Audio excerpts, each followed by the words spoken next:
आपके चरण का चिन्ह बन गया है प्रभु। अपने भक्तों के हित के लिए मेरी बस एक ही इच्छा है, ऐसी चिन्ह मेरे हर भक्त के हृदय पर हो। आपके पद चिन्ह तो सदैव से ही आपके भक्तों के हृदय पर छपे हुए हैं प्रभु, पर इस पहाड़ी ने भी अब इसे अपने मन में बसा लिया है। तो युगों युगों तक इस पहाड़ी को चरण पहाड़ी के नाम से जाना जाए। तो युगों युगों तक इस पहाड़ी को चरण पहाड़ी के नाम से जाना जाए। तो युगों युगों तक इस पहाड़ी को चरण पहाड़ी के नाम से जाना जाए।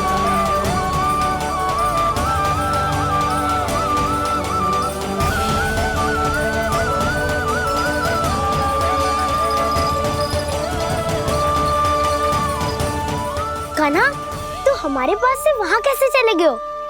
हमें तो पता भी ना चलो। मैं कहीं ना गया था उज्जवल, और ना ही कहीं जाऊंगा। सदैव यही रहूंगा मैं, तुम सबके पास, तुम सबके मन में। भले ही कोई असुर मुझे तुम सबसे दूर ले जाने का कितना भी प्रयास क्यों ना कर ले।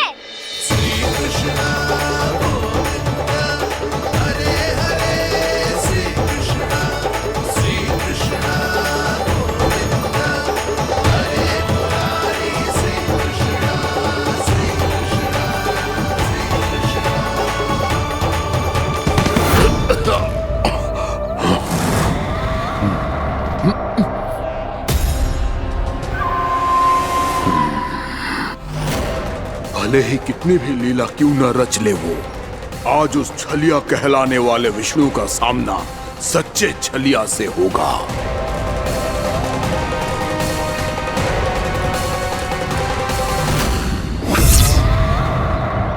कान्हा, तू कहाँ भटक गए हो? तो नहीं सखा, मैं तो भटके हुए को मार्ग दिखा रहा था।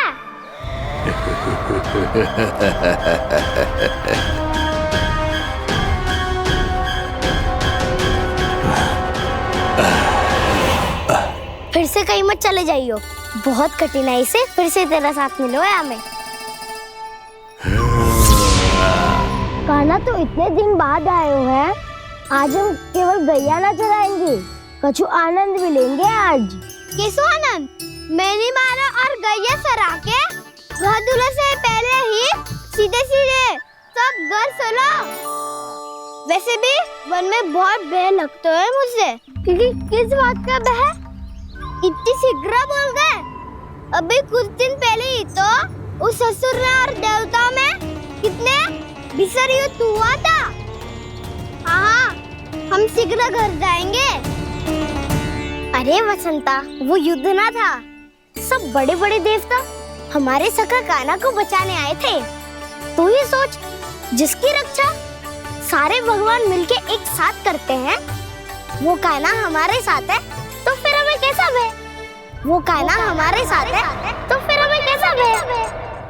तुम सब भी कौन सी बात लेकर बैठ गए हो? ये बताओ कि आज हम क्या खेलेंगे?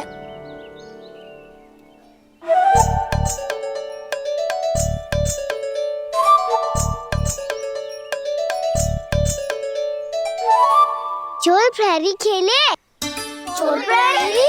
हाँ, इस पे एक जन प्रहरी बनते हैं और शेष बनते हैं सब चोर। और चोर का कार्य होगा भागना और छुपना, और प्रहरी का कार्य होगा चोर को पकड़ लेना। अरे वाह कान्हा, क्या खेल बताया है। इसमें तो बहुत आनंद आएगा। ये खेल भले ही तुम सब खेलोगे बालकों, पर आनंद तो मैं ही लूंगा।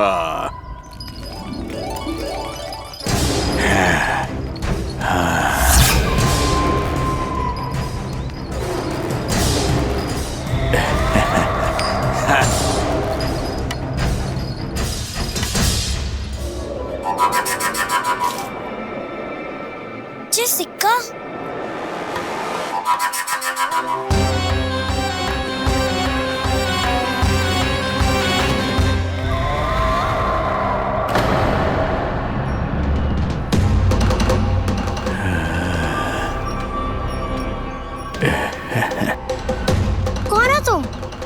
छलिया, मायावी छलिया।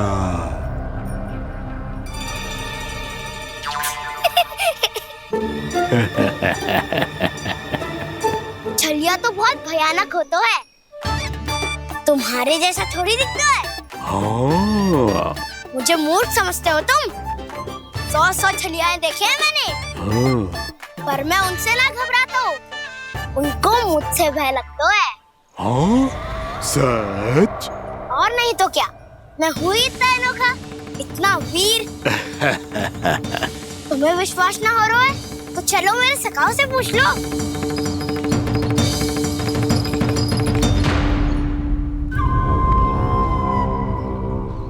वहाँ क्या देख रहे हो? इधर देखो उज्जवल।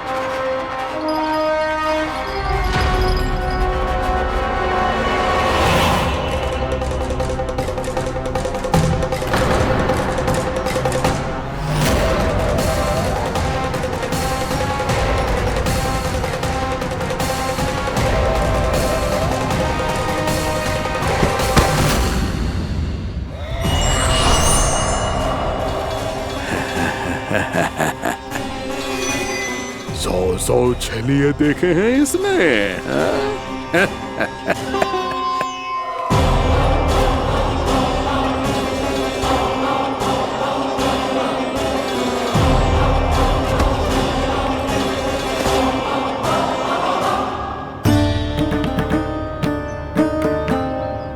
किसे देख रही हो कान्हा?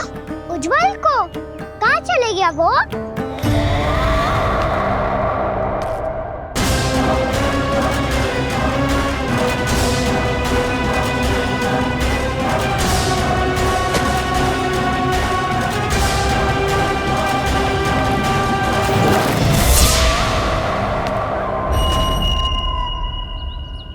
चिंता मत ही करो कान्हा, उज्जवल यहीं का ही होगा, आ जाएगा। क्या हो गया कान्हा? तूने कही थी ना कि हम चोर प्रहरी खेलेंगे, तो खेल क्यों ना रहो? तुम्हारी प्रतीक्षा कर रहे थे। वैसे तुम कहाँ रह गए थे?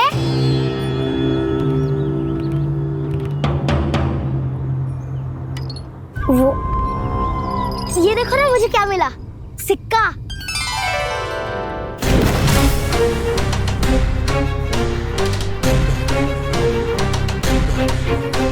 दीदी दिखा दिखा। ना ना, ऐसे ना, जे सिक्का मैं उछालूंगा और जिसके हाथ में आया वो बनेगा प्रहरी और अन्य सब चोर। स्वीकार है। यदि मैं प्रहरी बन गया तो बहुत सरलता से इस कृष्ण को पकड़कर गुफा में ले जाऊंगा और वहीं इसकी हत्या कर दूंगा। इसे इसके ही यंत्र में फंसाना होगा मुझे।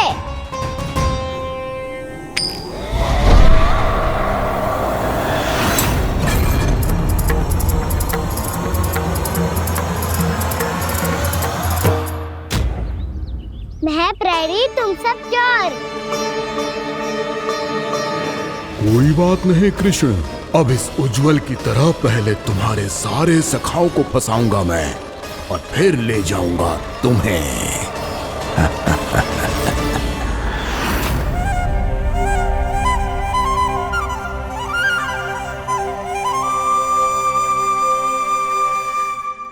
चलो खेल आरंभ करें।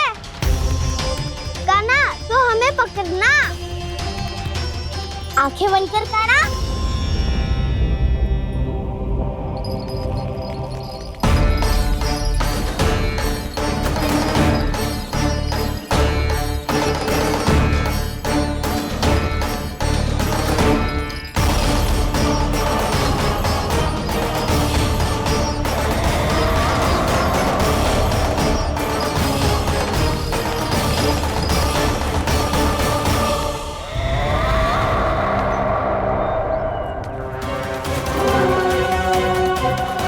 अकेला रह गया ये, अब फंस गया ये।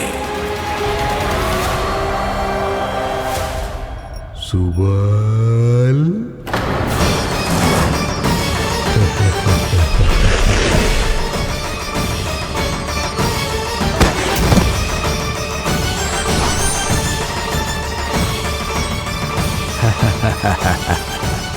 इन सब का तो मुझे पता नहीं, परंतु मुझे बड़ा आनंद आ रहा है इस खेल में।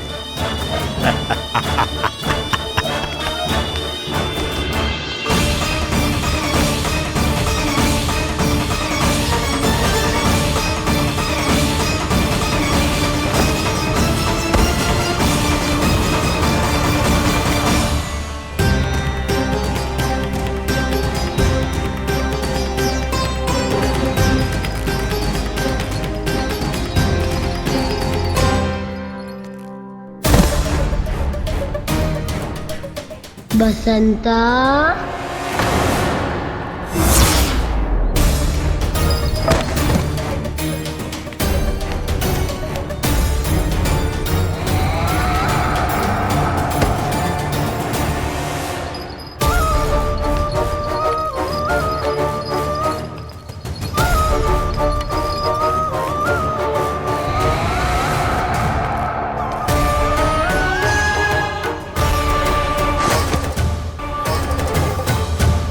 ये तो एक एक करके सभी बालकों को अपना शिकार बनाता जा रहा है। प्रभु ऐसा क्यों करने दे रहे हैं?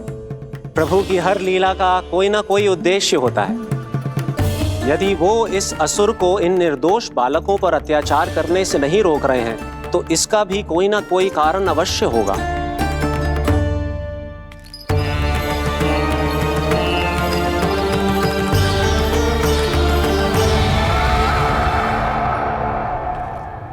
श्री दामा,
अब केवल 2 ही बालक शेष बचे हैं। दोनों को पकड़कर ये खेल ही समाप्त कर दूंगा।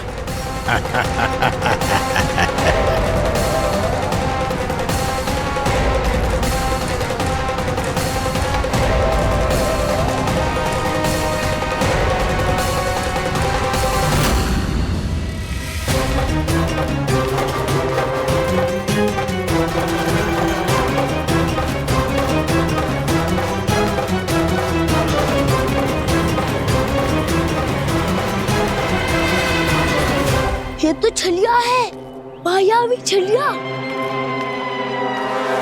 मेरे सभी सखाओं को शिकार बना लिया इसने। मैं इसे नहीं छोड़ूंगा। कान्हा, कान्हा,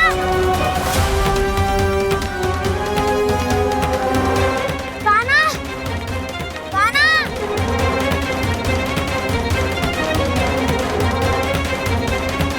कान्हा, ताऊ,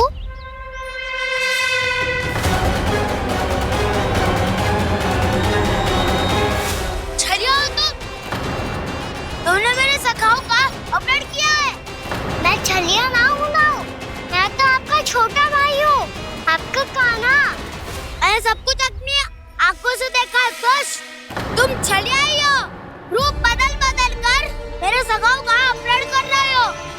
ये क्या कह रहे हो दाऊ? आप ही मुझे नहीं पहचानोगे तो कौन पहचानेगा? कान्हा, ये नहीं, मैं हूँ वास्तविक बलराम, तुम्हारा दाऊ।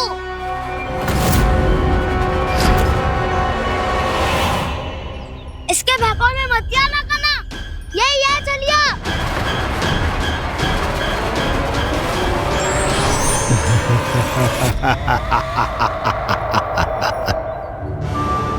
बुद्धिमान बालक, केवल तुमने ही पहली बार में माना है कि मैं ही वास्तविक छलिया हूँ।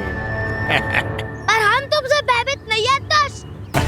इसी क्षण हमारे सखाओं को मुक्त कर दो।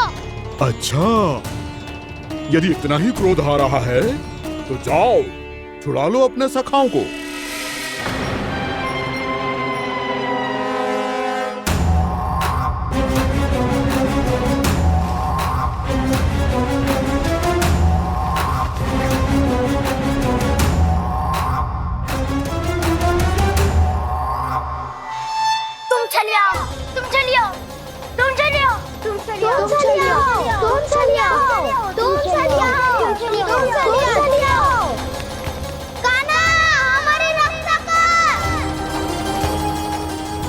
रक्षा करो हमारी, बलराम हमें बचाओ। कान्हा हमारी रक्षा करो हमारी। या मैं हूँ ऐसा, किसी का बाल भी पाका नहीं कर पाओगे तुम। बालक, पर मैंने तो पहले ही तुम्हारे सखाओं को उस कंदरा में पहुंचा दिया है। बेचारे इस समय घबरा के रो रहे होंगे, सहायता की भिक्षा मांग रहे होंगे। जानते हो तुम उन सबका अपहरण क्यों कर पाए? क्योंकि मैंने तुम्हें कर नहीं दिया, ताकि मुझे तुम्हारा सामना करने के लिए एकांत मिल सके। अच्छा।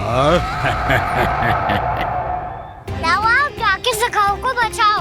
इस दुष्ट के लिए मैं पर्याप्त हूँ।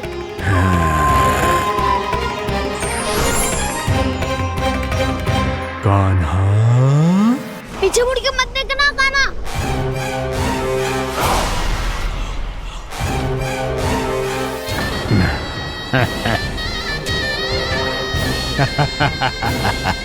अपने सखाओं की तरह अब तुम भी फंस गए कृष्ण। अच्छी कलाकारी कर लेते हो रावणासुर। किससे सिखाया ऐसा स्वांग करना? स्वांग नहीं, माया है ये विद्या मैंने अपने पिताश्री से सीखी है। माया के महान आचार्य मायासुर। तो तुम मायासुर के पुत्र हो, पर जिसके सामने ना माया जाल बुनने का प्रयास कर रहे हो, ये माया के स्वामी है। ये मायाधर विष्णु है। ये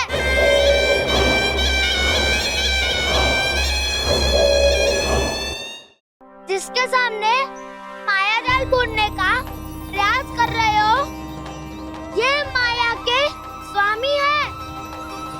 ये मायाधर विष्णु है। ये अच्छा, तो होते रहे। मैं तो इनकी हत्या करने आया हूँ और हत्या करके ही जाऊंगा। दाऊ, आप सखाओं को बचाओ, मैं इनका सामना कर लूंगा।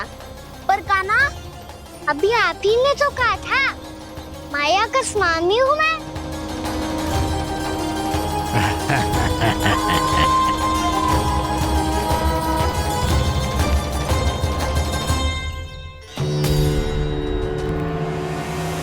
ये तो मथुरा का व्यापारी है। इसको अर्थ वो जो था वो सच में छलिया हो तो कहीं वो नंदमोहन तो ना पहुंच गओ। हमें शीघ्र ही गांव जाना पड़ेगा और सबको सावधान करना पड़ेगा। चल।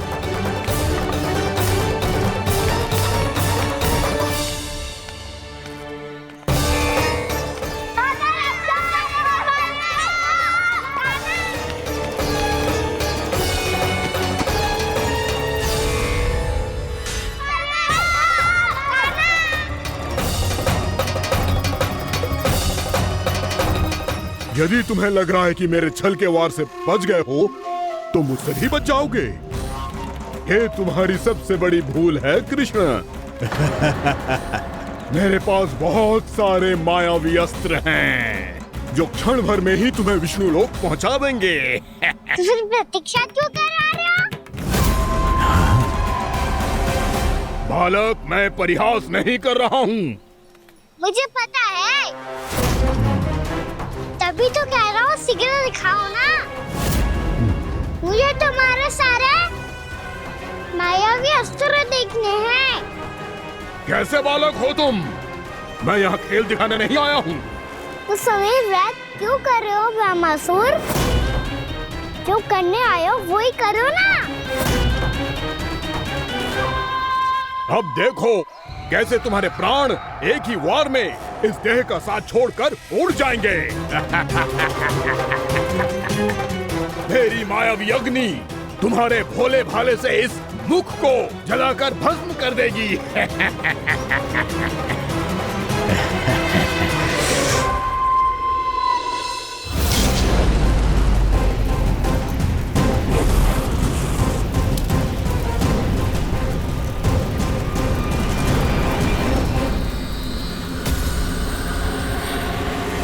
सही कह रही हो ब्रह्मासुर।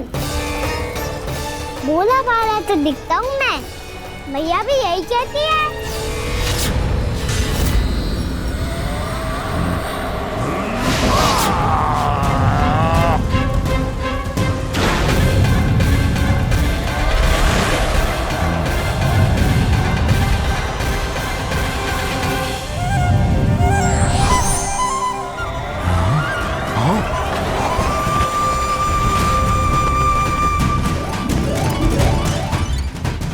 आसन को उपहार देने के लिए बहुत बहुत धन्यवाद ब्रह्मासुर। बहुत समय से खड़े खड़े थक गया था मैं।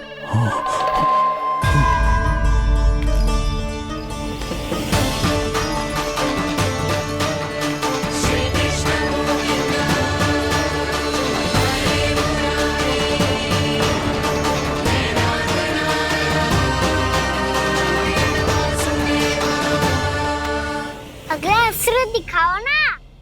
तुम्हारी यही जिज्ञासा आज तुम्हारा अंत करने में सहायक बनेगी मूर्ख बालक।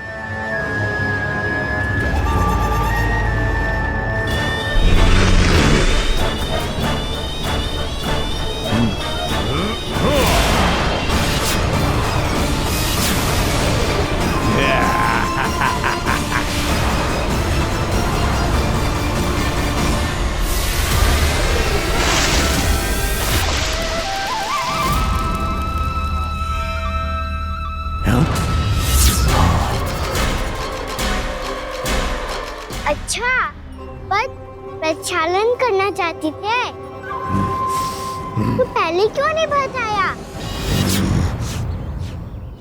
मुस्कुराना बंद करो। तुम्हारी ये हंसी मुझे कांटों की तरह चुभ रही है। पर मैया तो कहती है कि मेरी मुस्कुराहट फूलों की तरह है।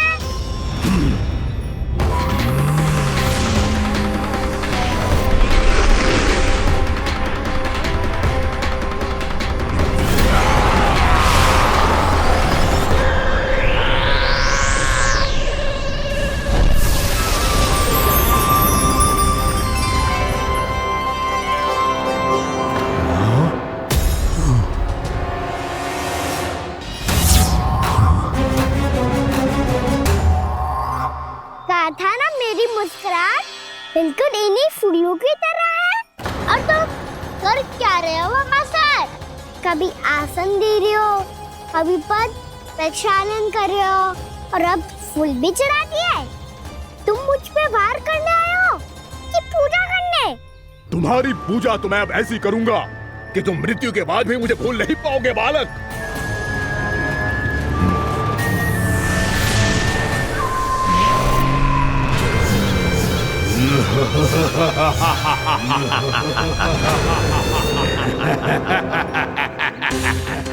कान्हा, ये चट्टान तो मुझसे हिल ही ना रही।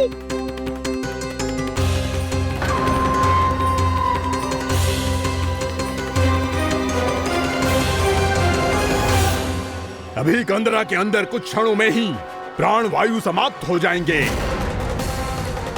तुम्हारे सारे सखा एक एक कर अपने प्राण त्याग देंगे और तुम्हारा वध करूंगा मैं।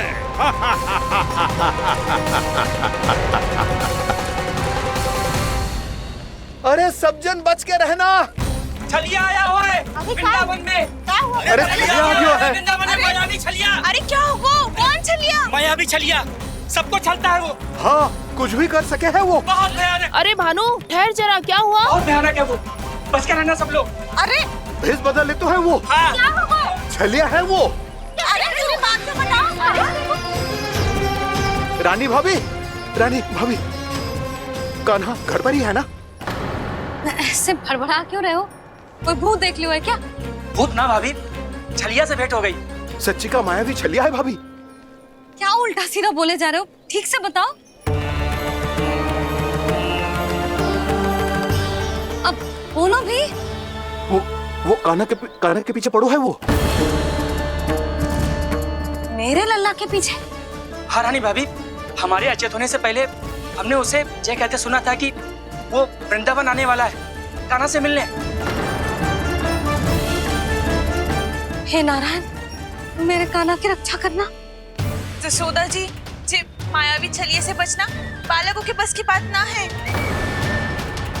जीजी, बालक वन में अकेले हैं।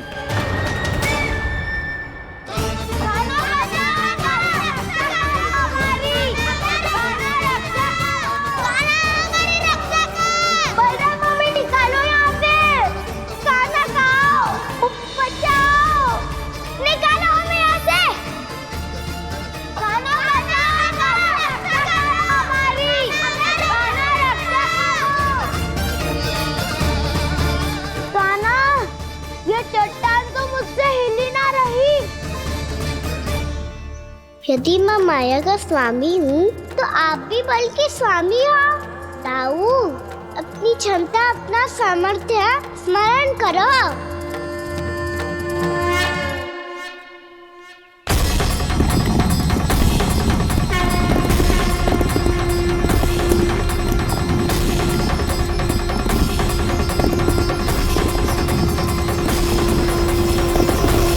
इससे पहले कि वो कंदरा का द्वार खोल के तुम्हारे सखाओं को बाहर निकाले, मैं तुम्हारे प्राण ले लूंगा कृष्ण।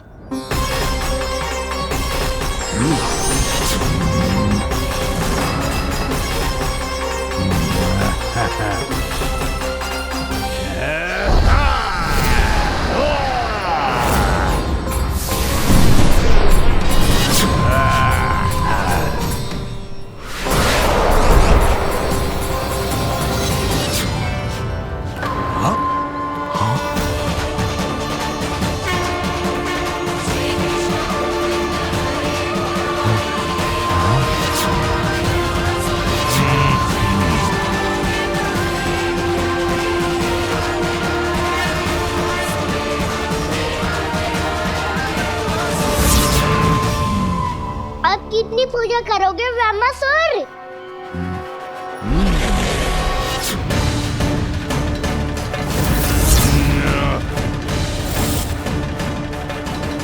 प्रभु तो खेल खिला रहे हैं इससे, और ये खेले जा रहा है विवश होकर, उनकी माया से बाध्य होकर।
प्रभु के सामने माया करने आया था वो स्वयं को ही माया में उलझा हुआ पा रहा है। नारायण नारायण। लो, अब तो तुमने दंडवत प्रणाम भी कर लिया, माया भी कथा भी उपहार में दे दी। तुम चाहते क्या हो वामासुर? मेरी शरण में आना है क्या?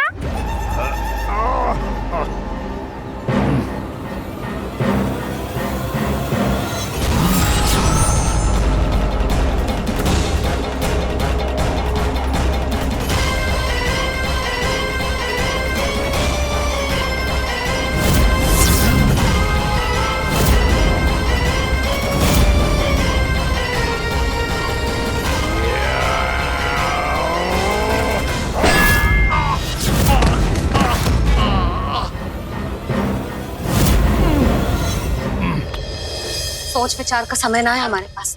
अपने बालकों की रक्षा के लिए इसी क्षण हमें निकलना होगा। और वो छलिया किसी का भी रूप धारण कर सकते है। सुलक्षणा तेरा, शांति तेरा या मेरा, किसी का भी रूप धारण करके हमें भ्रमित कर सकते हो। इसीलिए हमें सतर्क रहना होगा। समझ आई? चलो।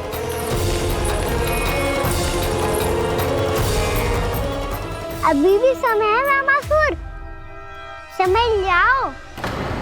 यदि मैया आ गई तो बात गड़बड़ हो जाएगी।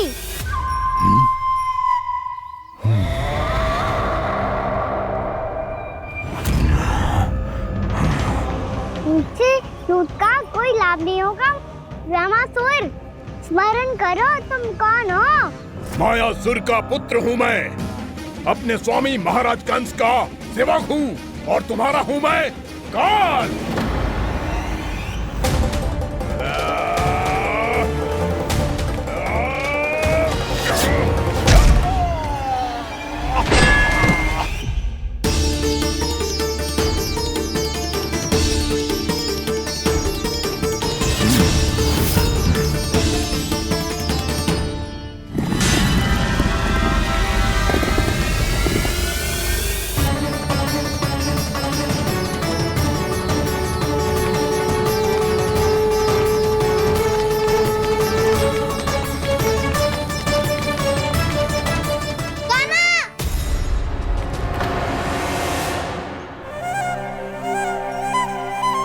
बाबा कहते हैं दुष्टों को पहले बातों से समझाना चाहिए, फिर भी ना माने तो अस्त्र ना उठाना दृढ़ता होती है।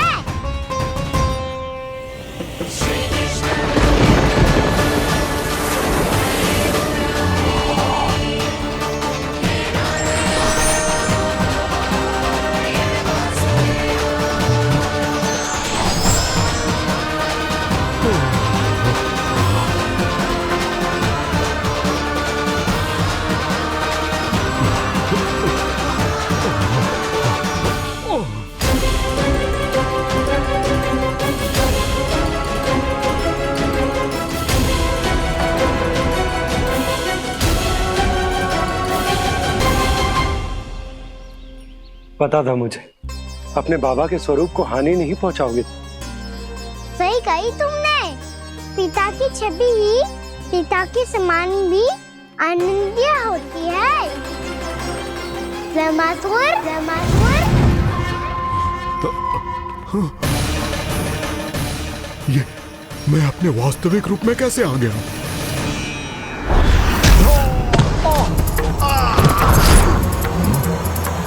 मेरे बाबा का स्वरूप नहीं लेना चाहिए था तुम्हें। मैया ने सिखाया है भूल को क्षमा किया जा सकता है, पर जानबूझ के किए गए अपराध के लिए दंड ही एकमात्र विकल्प होता है। ये बार बार अपनी मैया का नाम ले रहा है। यदि मैं वो स्वरूप लूं तो अपनी मैया पर वार नहीं कर पाएगा ये।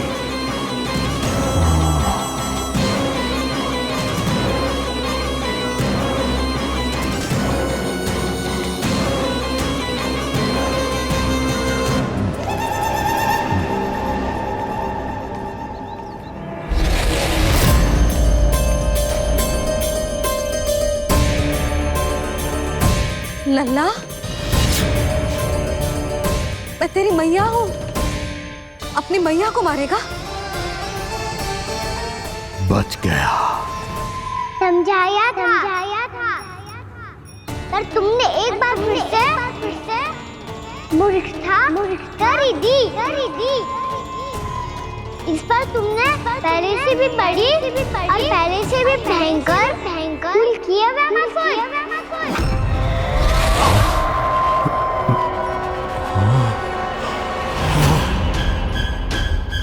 ये क्या हो रहा है मुझे? बार बार मेरा रूप क्यों बदल रहा है? ममता को समझे बिना अधिक समय तक मैया का स्वरूप हरण करके नहीं रख पाओगे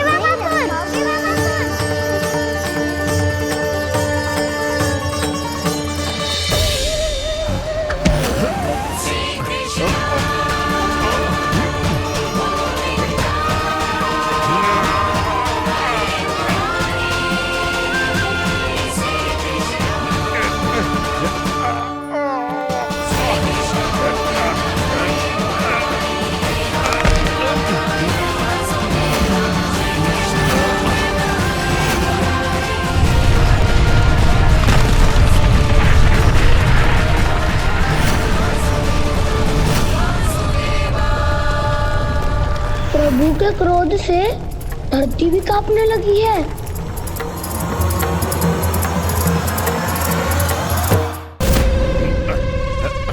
पुत्र को मारने के उद्देश्य से एक मां का रूप लिया तुमने।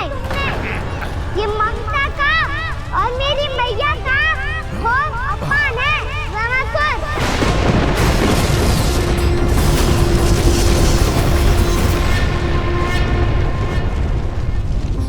इससे पहले इस असुर के कारण निर्दोष प्राणियों का कोई अहित हो, मुझे कुछ करना होगा। यदि मैं माया का स्वामी हूँ तो आप भी बल के स्वामी हो। दाऊ, अपनी क्षमता अपना सामर्थ्य स्मरण करो।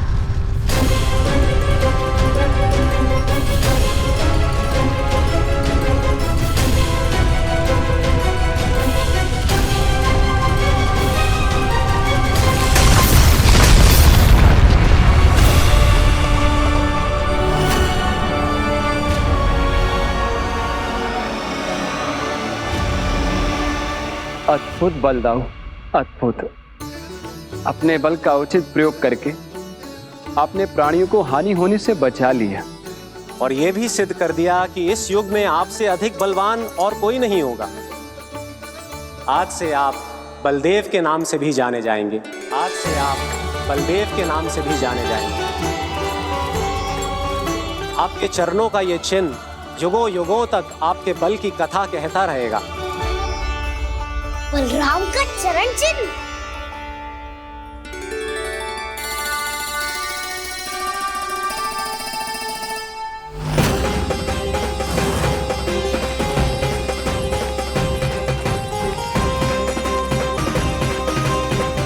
मेरी माया से आज तक कोई नहीं बच पाया है। एक बार मुझे छोड़कर देखो, फिर पता चलेगा कि मैं हूँ कौन। पहले ये तो देख लो कि मैं कौन हूँ।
बहुत बड़े घुमाकर राज करते थे तुम्हें महान राजा भीमम के नाम से जाना जाता था।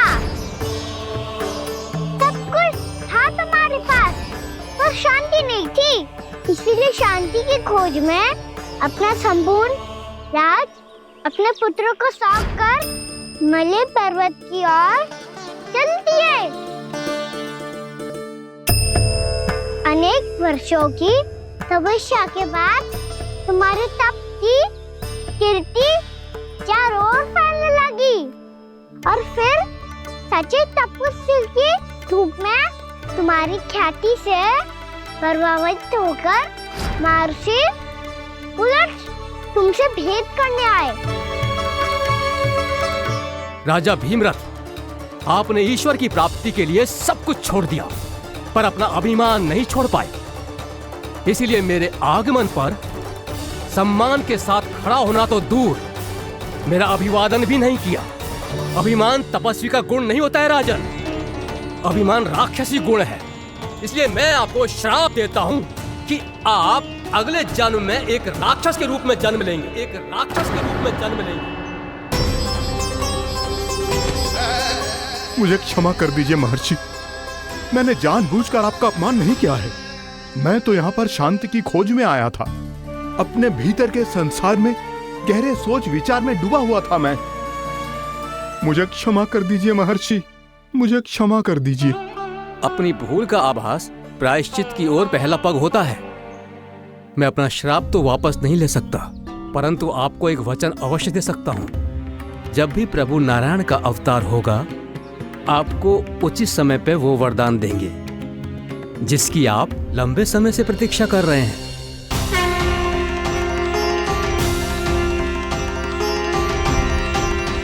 प्रभु, आपने मेरी आंखें खोल दी।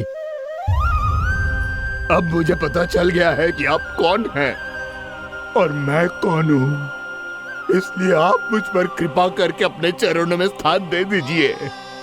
मुझे वो शांति प्रदान कीजिए जिसकी खोज में मैं वर्षों से भटक रहा हूँ। शांति तो मोक्ष में ही है, इसीलिए मैं तुम्हें मोक्ष का वरदान देता हूँ।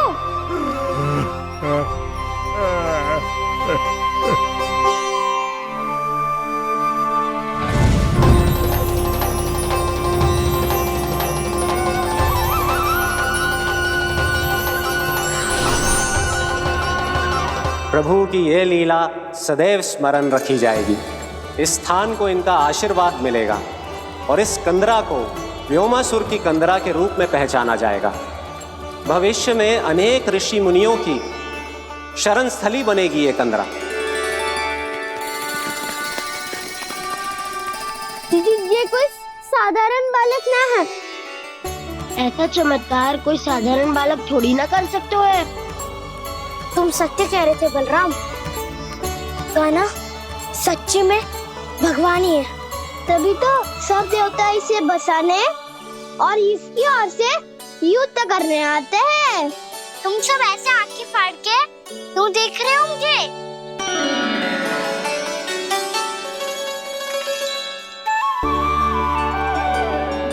बलराम, तुम बलवान हो और कान्हा भगवान है।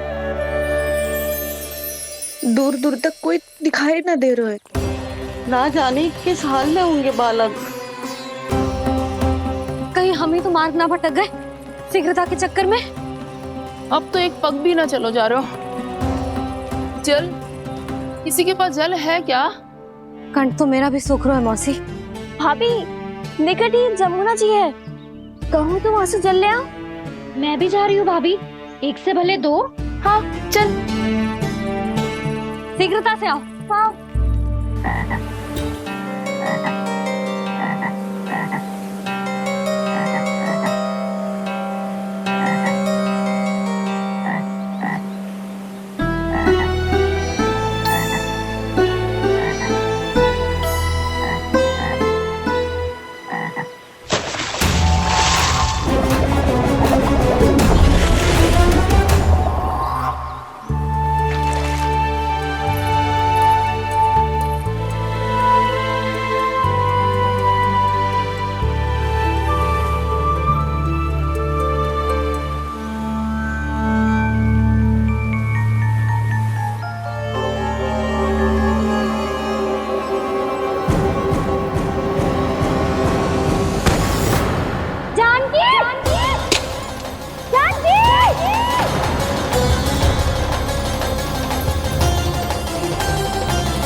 जानकी, जानकी, क्या होगा इसे? देखो ना जी, अब छलिया की सूचना मिलते ही हम सब बालकों को ढूंढने चली गई और ढूंढते ढूंढते सबको बहुत प्यास लगी आई जी।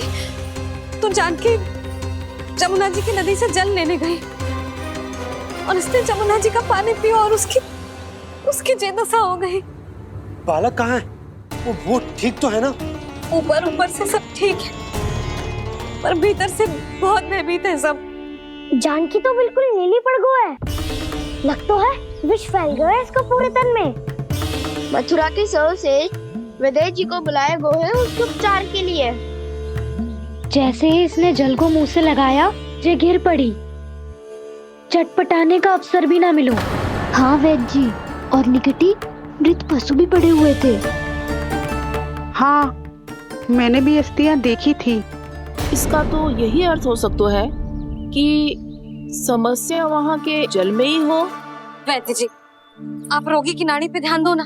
जे गोपिया क्या कह रही है उसे सुनने की आवश्यकता ना है। जब तक विष के कारण का पता नहीं चल जाता हम उपचार कैसे कर सकते हैं रानी जी? जी, वो निकट ही यमुना जी में एक विशेष क्षेत्र है। ये सब उसी के जल की बात कर रहे हैं। तब तो ऐसा भी हो सकता है कि किसी विषैले सर्प के काटने का प्रभाव हो। पर सर्प के काटने का चिन्ह ना है उसके तन पे। सर्प जब काटता है तब उसके दांत के चिन्ह बन जाते हैं। मुझे पता है, बड़े बड़े सर्प को काटते हुए देखो है मैंने।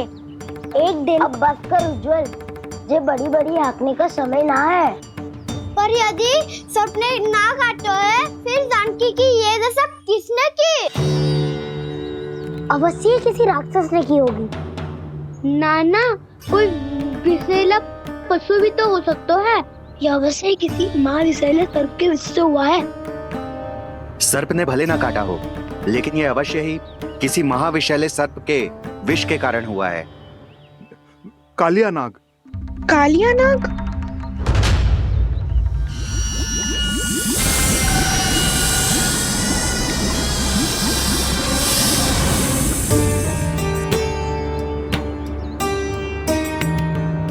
संकेतों से तो ऐसा लगता है कि जानकी ने कालिया नाग के क्षेत्र के विशाल जल पी लियो है।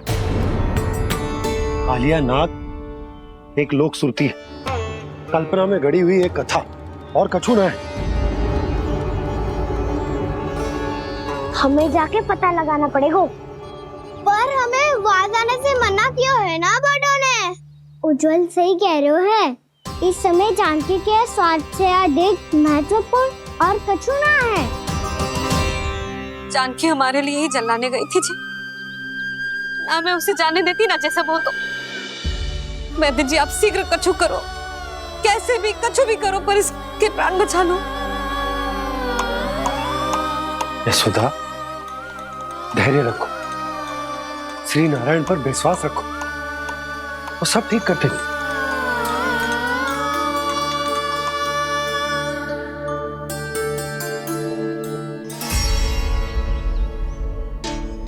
विष की काट की मेरे पास जितनी जड़ी बूटी थी मैंने सब अर्क बना के पिला दी, पर इसकी दशा में अभी तक कोई सुधार नहीं दिख रहा है। यह अंतिम जड़ी बूटी है। अगर इससे भी चमत्कार नहीं हुआ तो फिर जो नारायण की इच्छा।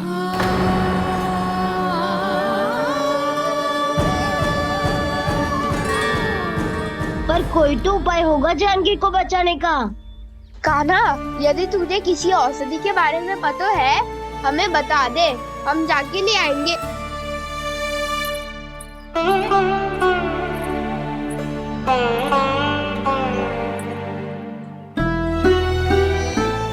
हे नारायण, हे प्रभु, मेरी जानकी के प्राण बचा ले प्रभु।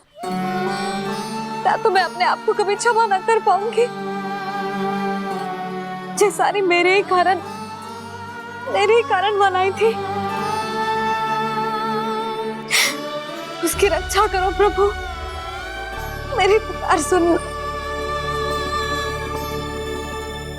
कान्हा, तूने हमें वत्सासुर से बचाया था ना? और बकासुर से भी तो। और छलिया से भी तो तूने ही बचाया था ना हमें। क्या ऐसा कोई उपाय ना है जानकी को बचाने का? धन्वंतरी,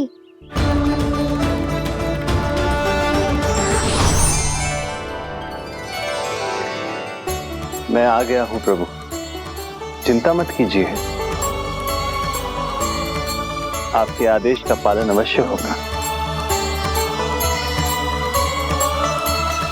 यशोदा मैया,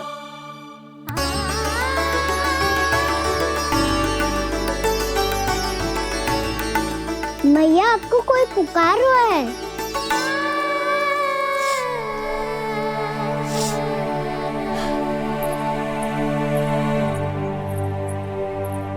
चिंता मत करो मैया, अब धन्वंतरी जी आ गए हैं, वो सब संभाल लेंगे।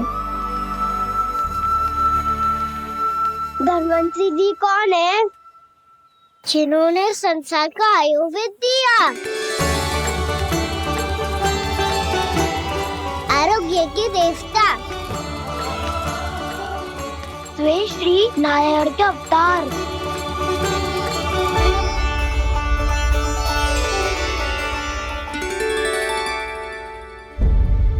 मुझे पता चला है कि आपको वेद की आवश्यकता है। हाँ हाँ, भीतर आइए। आइए आइए बैठे जी, जी रहे। मथुरा का सर्वश्रेष्ठ वैद्य अर्थात मैं यहाँ आ चुका हूँ और रोगी को जितनी औषधि की आवश्यकता थी सब दे चुका हूँ। निश्चित रूप से आपने विष की काट के लिए बहुत ही उत्तम अर्क तैयार किया है, इसीलिए किसी और वैद्य की आवश्यकता नहीं है। किंतु आप अकेले कितना कुछ करेंगे वैद्यराज, मुझे अपना सहायक ही बना लीजिए। पर जो करना था मैं पहले ही कर चुका हूँ। हाँ, वो तो आप कर चुके हैं, बस रोगी के तन से विष निकालना शेष है ना वैद्यराज? हाँ हाँ, बस वही शेष है। इनके रक्त को विष रहित करने में मैं आपकी सहायता करूंगा। पहले ये संजीवनी मानी जाने वाली इन लाल फूलों की बूटी को भी घिसना है ना?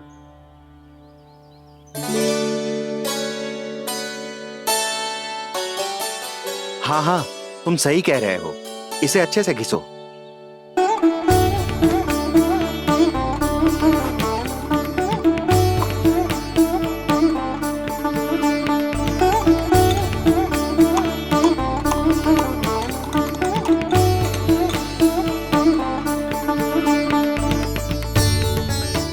और ये नीले फूलों को भी तो मिलाना है ना?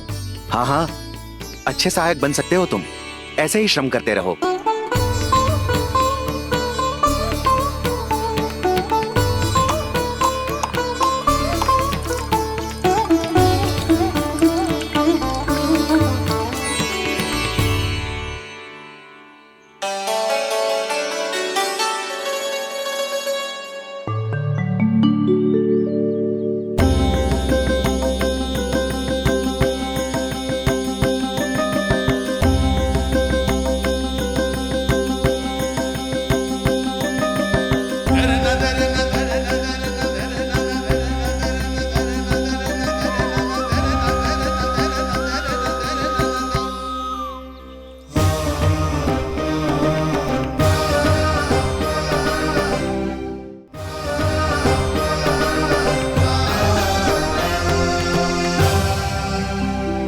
जानकी स्वस्थ तो हो जाएगी ना धन्वंतरी जी? धन्वंतरी? प्रभु, अब मैं क्या करूं? आपने तो स्वयं ही मेरी पहचान उजागर कर दी। जी क्या करो कान्हा? आप सब ऐसे क्यों देख रहे हो? भैया कहती है ना, सभी वैद्य धन्वंतरी जी का ही रूप होते हैं। वाह कृष्णा, चतुर तो हो तुम। वैसे वास्तविक धन्वंतरी मैं हूँ, मेरा अर्थ है वास्तविक वैद्य मैं हूँ। ये तो मेरा सहायक है, मुझे पूरा विश्वास है बिल्कुल ठीक हो जाएगी। वैसे ही थोड़े ना मुझे मथुरा का सर्वश्रेष्ठ वैद्य कहते हैं लोग।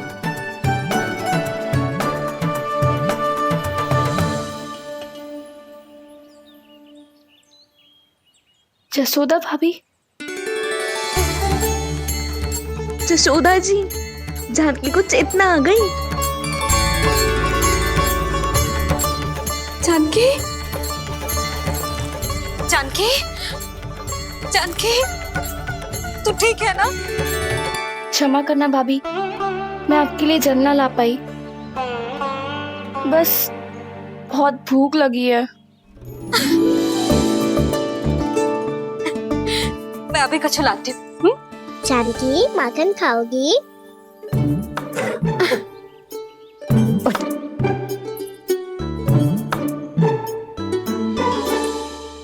आजा, तू ही खिला दे लल्ला।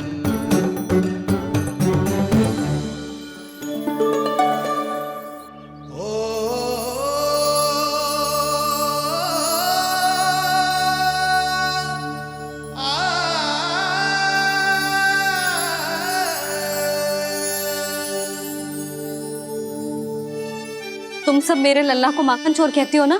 आज देखो, अपना ही माखन जानकी को खिला रहे है।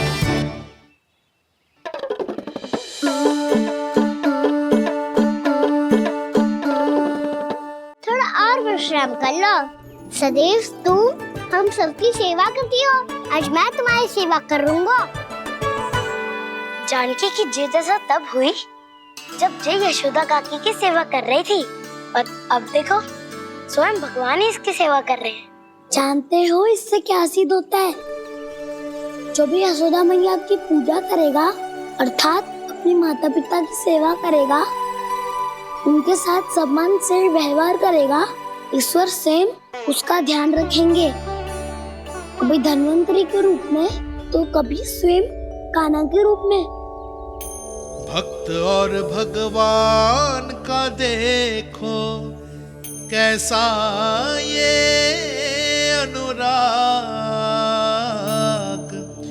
स्वयं करे सेवा प्रभु, अद्भुत गोपी का भाग्य।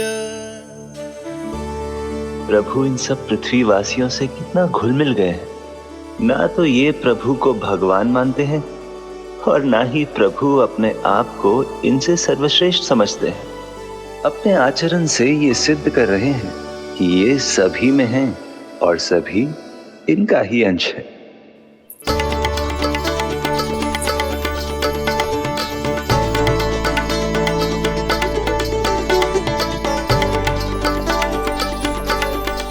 प्रभु, अब मुझे जाने की आज्ञा दीजिए।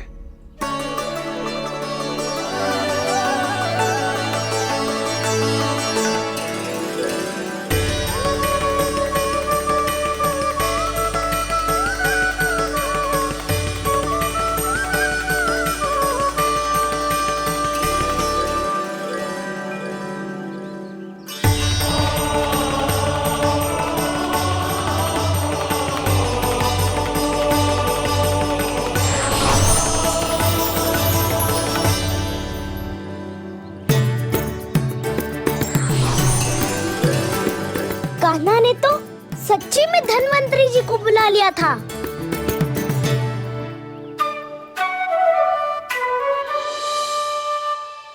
जब से कान्हा का जन्म हुआ है ना, मैं तब से देख रही हूँ, तब से हम पे कोई भी संकट आती है ना, तो अचानक से कोई अपरिचित हमारी सहायता करने आ जाता है। और जाते समय कान्हा की आज्ञा लेके जाते है, और कभी कभी तो इसे प्रभु बोल के जाते है। बाबा संभालो।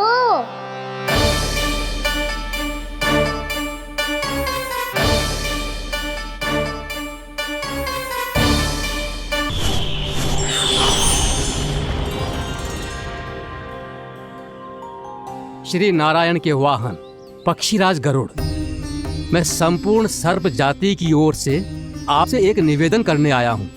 कहिए, क्या कहना चाहते हैं आप? हे पक्षीराज, यदि आप हम पर ऐसे ही आक्रमण करते रहे तो शीघ्र ही हमारी प्रजाति समाप्त हो जाएगी। इसीलिए हमारी आपसे विनती है, यदि आप उचित समझें तो सर्पों के किसी एक घर से हम आपको एक सर्प प्रतिदिन अर्पित करेंगे। आप उसको आहार बनाइए और अन्य सर्पों को जीवित रहने का अधिकार दीजिए। मुझे स्वीकार है। तब से प्रतिदिन किसी एक घर से एक सर्प गरुड़ के भोजन के लिए भेजा जाने लगा। समय के साथ मेरे घर की भी बारी आई, परंतु मैंने एक बहुत बड़ी भूल कर दी। समय आ गया है स्वामी। आज गरुड़ के आहार के लिए इसे चुना गया है। कौन है यह गरुड़ और क्यों दूं मैं इसे कोई भेंट? स्वामी, सभी सर्प राज्यों और गरुड़ के बीच में यही समझौता हुआ है। हमें इसका सम्मान करना ही होगा। मैंने कोई समझौता नहीं किया, मैंने कोई वचन नहीं दिया और ना ही मैं किसी गरुड़ से भयभीत होता हूँ। यदि इस राज्य में किसी को सर्पों को अपना आहार बनाने का अधिकार है तो वो केवल मुझे है। अब से गरुड़ को दी जाने वाली हर भेंट मुझे दी जाएगी, महाविषधारी महान नागराज कालिया को। यह और कुछ नहीं, मेरा अभिमान था प्रभु, और यह मेरे इस जन्म की सबसे बड़ी भूल थी। क्योंकि फिर जब गरुड़ को इस बारे में पता चला तो कालिया, अभिमान में आकर तूने अपने काल को ललकारा है। जिस कालिया के नाम में ही काल छिपा है, तू उसे ललकारने का दुस्साहस कर रहा है। गरुड़ स्वयं को भगवान विष्णु का वाहन कहता है, तो वाहन का ही कर्म कर। स्मरण रख, इस धरती के सर्वश्रेष्ठ योद्धाओं के लिए भी मैं मृत्यु का दूत हूं। विनाश काले विपरीत बुद्धि। तुझ जैसे मूर्ख सदा इस युक्ति को सार्थक करते आए हैं। अपने विनाश को आमंत्रण किया है तो अब भोग।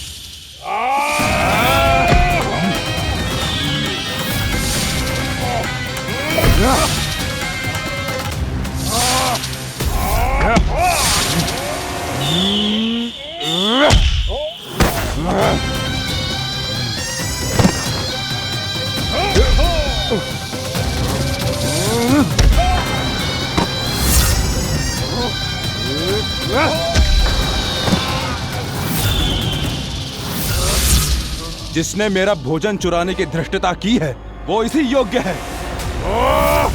तू मुझे जानता नहीं है गरुड़, मैं महाविषधारी नाग कालिया हूँ। तेरा इतना दुस्साहस कि तूने मुझ पर चरण से प्रहार किया।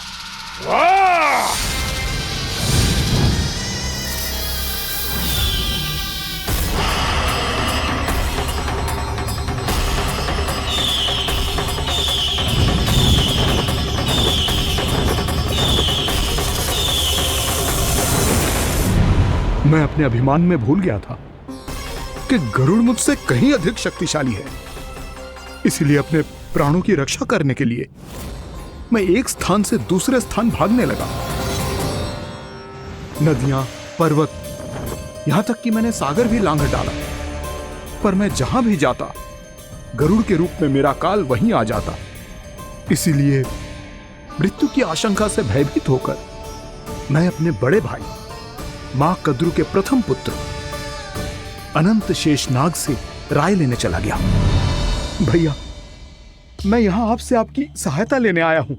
मेरी एक छोटी सी भूल के कारण यह गरुड़ मेरा पीछा कर रहा है। मुझे हर समय हर स्थान पे ढूंढते रहता है। यदि उसने मुझे ढूंढ लिया तो वो निश्चित ही मेरे प्राण ले लेगा। मुझे कोई ऐसा स्थान बताइए जहां मैं अपनी पत्नी और अपनी संतानों के साथ शांति से रह सकूं। तुम यमुना नदी के किनारे वृंदावन क्षेत्र में जाके वास करो कालिया। गरुड़ वहां प्रवेश नहीं कर सकता क्योंकि उसे ऋषि सोबरी का श्राप मिला हुआ है।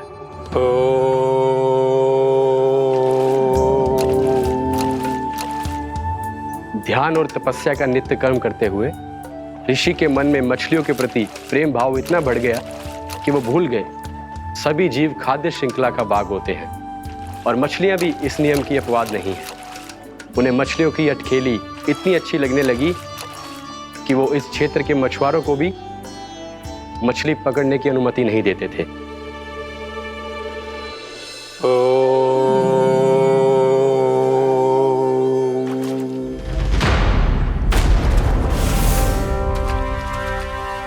उस दिन वो उस पक्षी को नहीं रोक पाए, पर तब से सावधान रहने लगे। यहां तक कि अपने साधना से भी अधिक ध्यान वो पक्षियों पर केंद्रित करने लगे। ठहरो। इसी क्षण अपनी चोंच में पकड़ी इस मछली को छोड़ दो। तुम्हें इन मछलियों का आहार नहीं करना चाहिए पक्षीराज। ये तो खाद्य श्रृंखला का नियम है ऋषिवर। यदि मैं इनका आहार नहीं करूंगा तो कोई और पक्षी कर लेगा। मैं अपने आनंद या प्रतिशोध के लिए इनके प्राण नहीं ले रहा। ये तो बस मेरा भोजन है। पर यह मेरा तपस्या स्थल है। तुम यहाँ शिकार करके मेरी साधना में विघ्न नहीं डाल सकते पक्षीराज। यदि आपकी यही इच्छा है तो मैं आज के बाद यहाँ नहीं आऊंगा।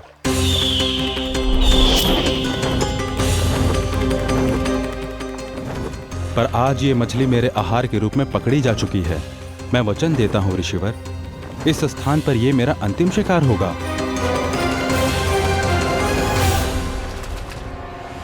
आज के बाद यदि तुमने वृंदावन की निकट उड़ान भी भरी तो तुम सैकड़ों टुकड़ों में फटकर मारे जाओगे पक्षीराज। ये मेरा श्राप है।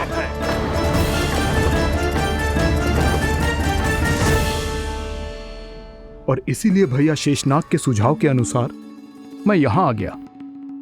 पर अब यदि मैं कहीं और जाऊंगा तो मेरे प्राण नहीं बचेंगे प्रभु। निश्चिंत रहो कालिया, अब से गरुड़ तुम्हें कोई हानि नहीं पहुंचाएगा। अब तुम्हारे फनों पर मेरी पक्षिंग बन गए कालिया, इसीलिए अब से तुम्हें गरुड़ से कोई भय नहीं होगा। निश्चिंत होकर अपने परिवार के साथ गहरे समुद्र में चले जाओ और सुख से शांति से निवास करो। पर ध्यान रहे निर्दोष जीवों को हानि ना पहुंचे। आपने मुझे जीवन दान दे दिया प्रभु, इस उपकार से मैं कृतज्ञ हूँ प्रभु। आदेश दीजिए, मैं आपकी सेवा कैसे करूं? तुम्हारे जल क्षेत्र से 1 कोटि कमल पुष्पों को लेने की अनुमति दे दो कालिया। यह मेरी सेवा होगी प्रभु। ये तो मेरा सौभाग्य होगा।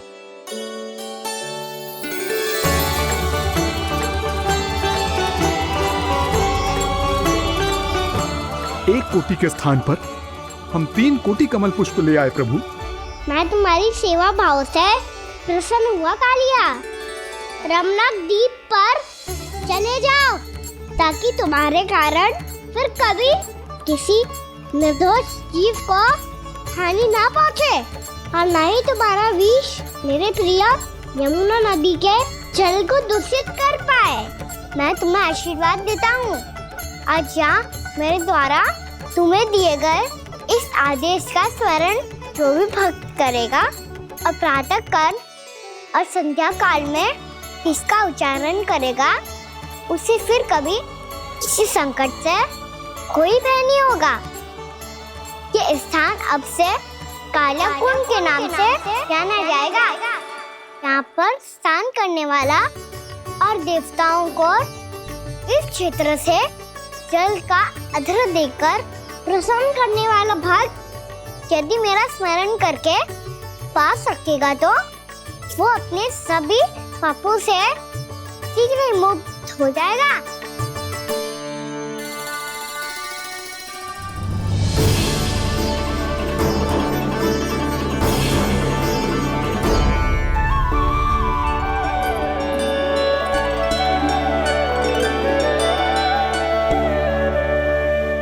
कौन है जी भगवान जिसने अभी अभी कालिया जैसे विशाल विस्तर का सामना किया? क्या एक साधारण बालक जो शीत की अधिकता से ठिठुर रहा है? क्या करूं? मैं लल्ला को ममता के आंचल में छुपा लूं या भक्त बनकर प्रभु की लीला देखती रहूं? क्या करूं मैं?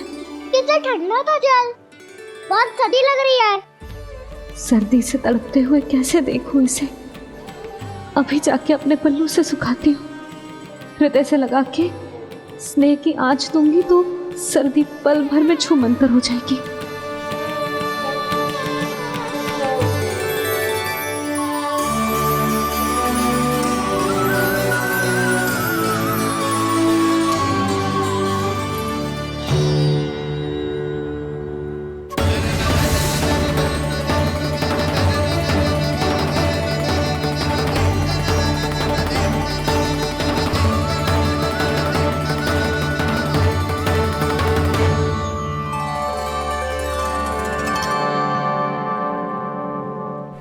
मेरी आवश्यकता ना है इसे। ये तो सच्ची में भगवान ही है, जिसकी ठंड दूर करने के लिए स्वयं द्वादश आदित्य प्रकट हो गए हैं।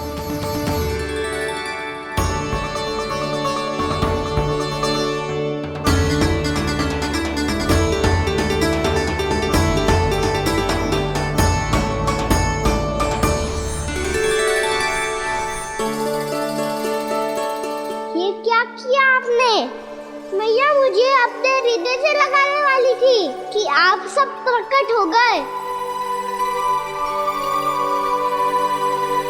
क्षमा कीजिए प्रभु, पर आपको भीगा हुआ देखकर, ठंड से ठिठुरता हुआ देखकर हमसे रहा नहीं गया। हम अपने वश में नहीं थे प्रभु। भक्ति से भावुक होकर हम प्रकट होने पर विवश हो गए थे। हमारी किरणें जैसे स्वयं ही फूट पड़ी और दौड़ पड़ी आपको सुखाने के लिए। मैं आपका प्रेम, आपकी भक्ति समझता हूं आदित्यगण, और इसीलिए इस समय मैं जहां खड़ा हूं, इस स्थान को द्वादश आदित्य टीला के नाम से जाना जाएगा। द्वादश आदित्य टीला के नाम से जाना जाएगा। हम धन्य हो गए प्रभु। अरे कहाँ जा रहा है? जो गड़बड़ किया है उसे सुधारिए तो सही। प्रभु आज्ञा दीजिए। अपना दाब इतना अधिक बढ़ा दीजिए कि मुझे स्वेद आने लगे, ताकि मैया मुझे स्वेद में गीला देख के और भूल जाए कि मैं भगवान हूँ, और मैया मुझे अपनी गोद में उठा के ले जाए।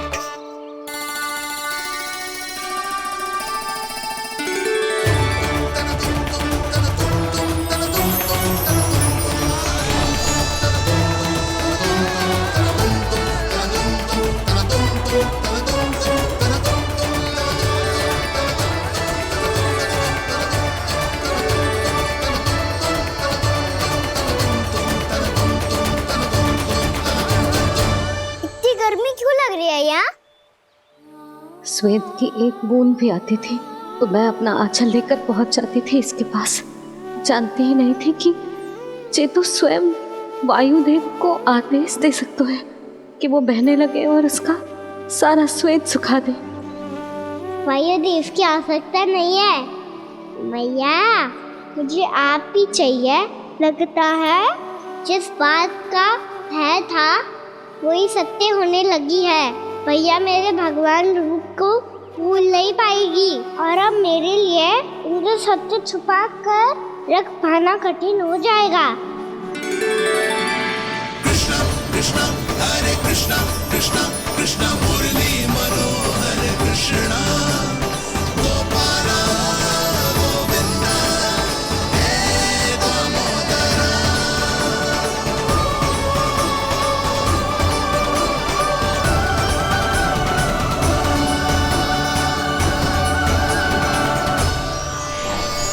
प्रभु, आपके श्वेत से बने इस रसंगदान सरोवर का प्रणाम स्वीकार कीजिए।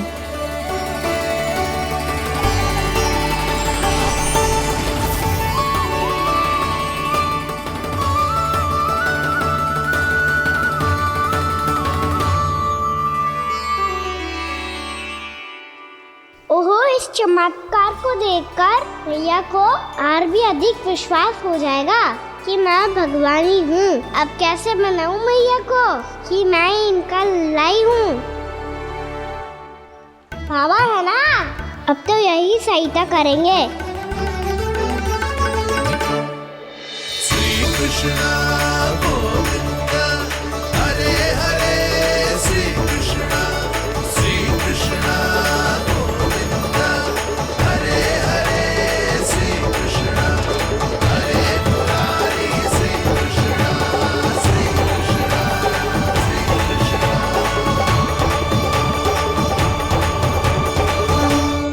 बाबा एक कोटि ना, मैंने तो 3 कोटि कमल पुष्पों का प्रबंध कर दिया है और चिंता करने की आवश्यकता ना है। 1 कोटि कमल के स्थान पर 3 कोटि कमल पुष्प मिल गए हैं। हाँ कान्हा, मैं उचित संदेश के साथ ये सारे पुष्प उस कंस के पास भिजवाता हूँ। महाप्रक्रमी कान्हा की जय। वृंदावन रक्षक कान्हा की जय। महाप्रक्रमी कान्हा की जय। भानु जी नंदराज, बाकी गांव वालों को लेकर ये सारे पुष्प इकट्ठा करो और कंस के दरबार में पहुंचाओ। जी।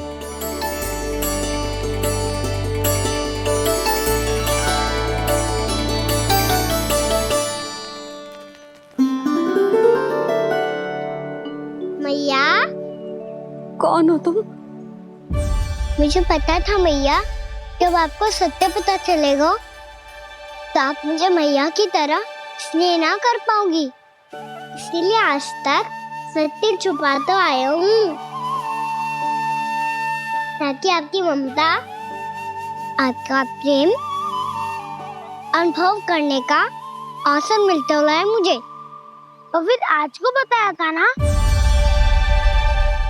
जो रहस्य तुमने बरसों तक छिपाया था, उसका भेद खुलने में तुम्हारा ही योगदान है। मुझे कालिया के शीश पर अपने पद चिन्ह रखकर उसे मुक्त कराना था दाऊ, वचन दिया था मैंने उसे। इसके अतिरिक्त निर्दोष पशु पक्षियों के जीवन को कालिया के विष से ही बचाना था मुझे। इसमें कंस को तो सम्मिलित करना ही था, ताकि जब मैं कालिया का सामना कर रहा हूँ तो वो किसी और असुर को समस्या बनाकर वृंदावन ना भेज दे। पर इस सबसे बड़ा एक कारण और था दाऊ, मैं चाहता था कि मैया को सत्य पता चल जाए। पर क्यों कहा ना? क्योंकि मुझे लगने लगा था कि मैया से ये रहस्य छुपाकर इनके साथ धोखा कर रहा हूँ। अपराध बोझ से दबा जा रहा था मैं।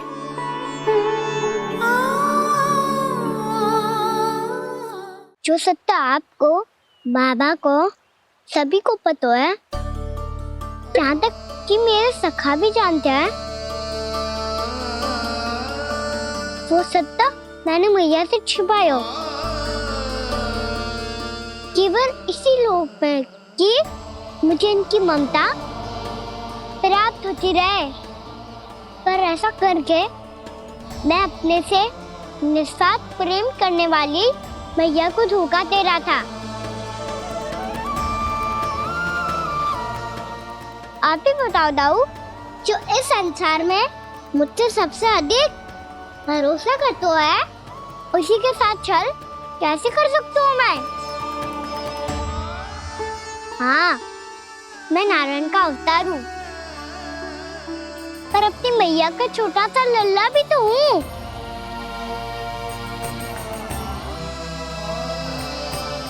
इसीलिए तो यमुना जी में छलांग लगाने का एक कारण इस गेंद को लेने जाना भी था।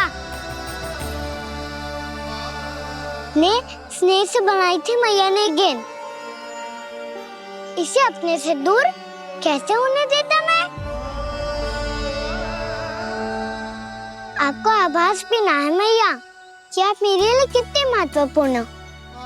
ये सत्य है कि सभी देवता, प्रकृति, भक्त, ये सब है मेरा ध्यान रखने के लिए, मेरी सेवा करने के लिए।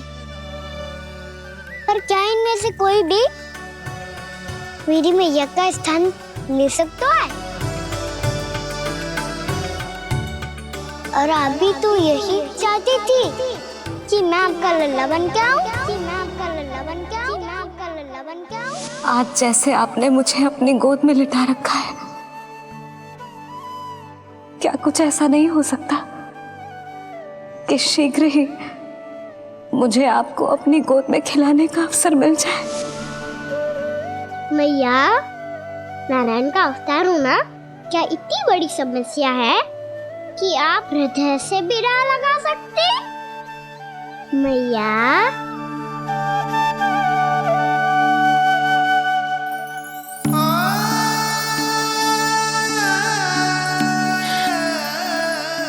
मेरा कान्हा,